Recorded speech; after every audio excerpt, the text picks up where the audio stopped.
iOS 18 is said to be one of the biggest, if not the biggest update in Apple's history. The reason being a heavy focus on generative AI, which is what I've been discussing in our previous iOS 18 video, that Apple is working on adding generative AI capabilities to various areas of iOS, from messages to Apple Music to Siri. But we didn't really know what kind of improvements we would see here.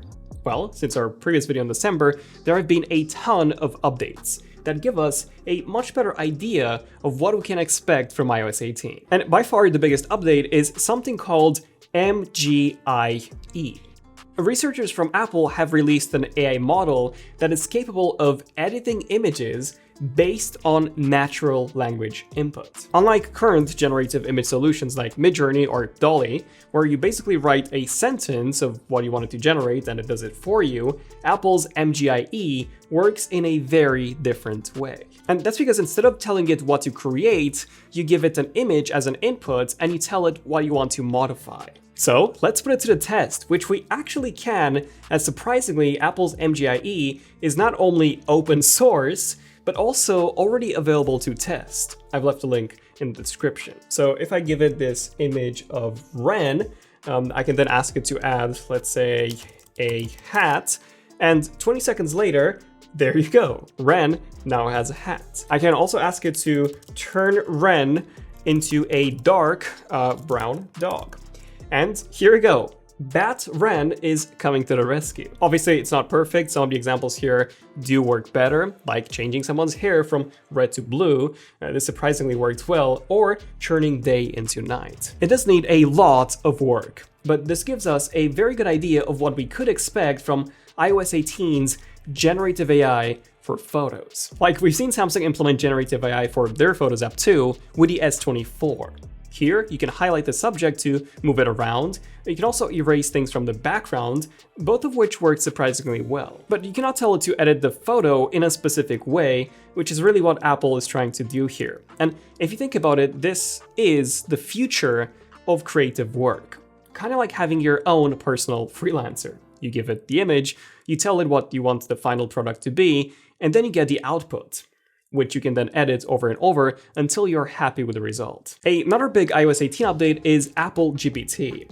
In our last video, I've talked about Siri getting much smarter in iOS 18 thanks to Apple working on their own LLM dubbed Apple GPT. But we didn't really know any specifics on it until now. A new research paper posted by Apple in late December showcases how they've developed a method of running full LLMs on devices with limited memory. As some of you may know, LLMs like ChatGPT require massive amounts of memory.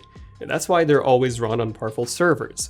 Of course, GPT-4 is famous for not doing a great job of keeping your data private, and same applies to Google's Gemini. They even released a statement on that too, that you should not tell it any sensitive data. Knowing Apple, they care massively about your privacy, so there's a good chance that a large part of their LLM, if not even the entirety of it, will run locally on the iPhone. Which is why this Apple research paper is extremely important, as it allows the flash storage to be used by the LLM as RAM, bypassing the need of having massive amounts of memory. Essentially, according to this paper, this should translate to a 4 to 5 times faster processing times if processed on a CPU, and up to 20 to 25 times faster processing if processed on the GPU.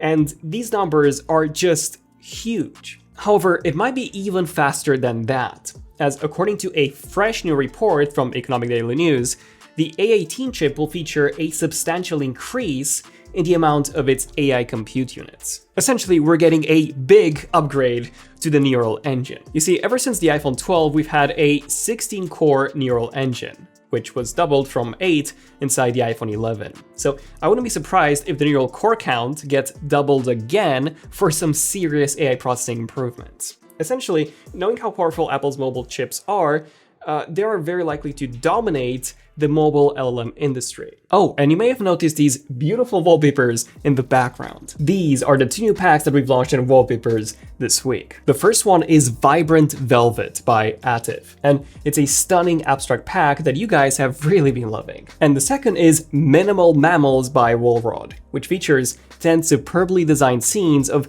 different mammals in the wilds. The first wallpaper of every pack is always free, and if you decide to become a paid subscriber for just $199 a month, you get access to all 10 wallpapers of every single pack. That is 500 wallpapers and growing every single week. All of them also being full 8K in resolution. By becoming a subscriber, you're not only getting all of this and supporting our work, but also all the designers that are responsible for our packs. And according to leaker Ukes1122, Apple has been making progress in terms of integrating Apple GPT, aka Ajax, into Siri, with the new version of Siri allowing you to communicate more naturally, and apparently it will also allow you to personalize her more. I'm assuming that just like ChatGPT's upcoming memory feature, where it will be able to remember some characteristics about yourselves and keep those in mind for future conversations, the iOS 18 version of Siri will be able to do the same.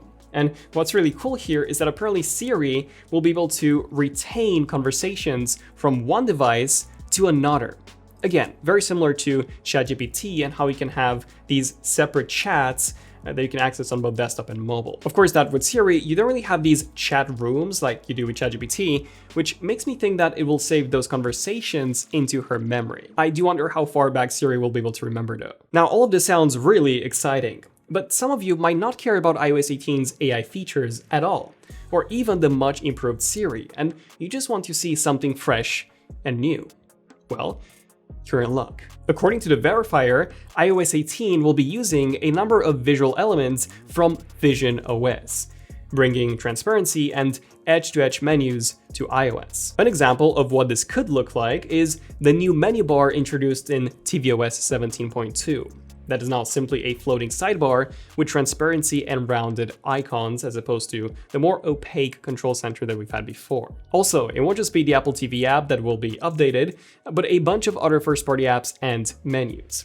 And I guess that this does make a lot of sense. The action button on the 15 Pro, for example, the menu looks very different for that. Quite different to all the other menus that Apple uses, perhaps hinting at a new iOS design coming in the future. Plus, Vision OS was heavily inspired by iOS, watchOS, and iPadOS. They all merged together to build what is essentially the future of Apple, or at least that's how Apple sees it. So it does make sense for Vision Pro in turn to influence iOS too. And since Apple is investing so heavily in the Vision line of products, it makes sense to make all of their other products as familiar as possible. To envision what this could look like, some designers have made mock-ups of Vision OS-inspired iOS 18 apps, like this one from Gia, that shows how a version of the Wallet app could look like. Or this one that shows a Vision OS-inspired version of the Notes app, where we have the individual toggles beautifully separated at the bottom, as opposed to the individual buttons that we have now. Apple, just hire Gia and let's make these designs happen. Another great iOS 18 concept comes from Shia on Twitter.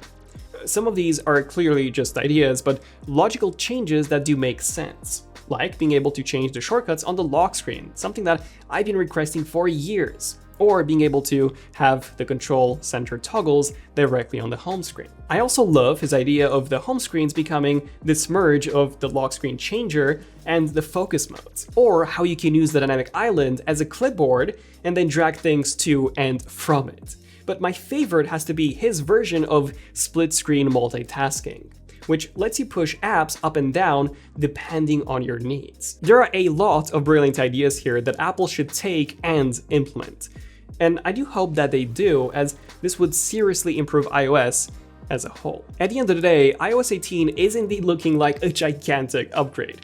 One that will not only introduce a ton of AI features that will empower creators and users alike, but also one that is looking to potentially redesign iOS and bring it closer to Vision OS. And I, for one, have never been this excited for an iOS release before, so yeah, I cannot wait to see it. And do stay tuned for more Leaks and Rumors episodes. I'm Daniel, this is ZONEofTECH, and I'll see you guys in the next one. ZONEofTECH, signing out. Cheers.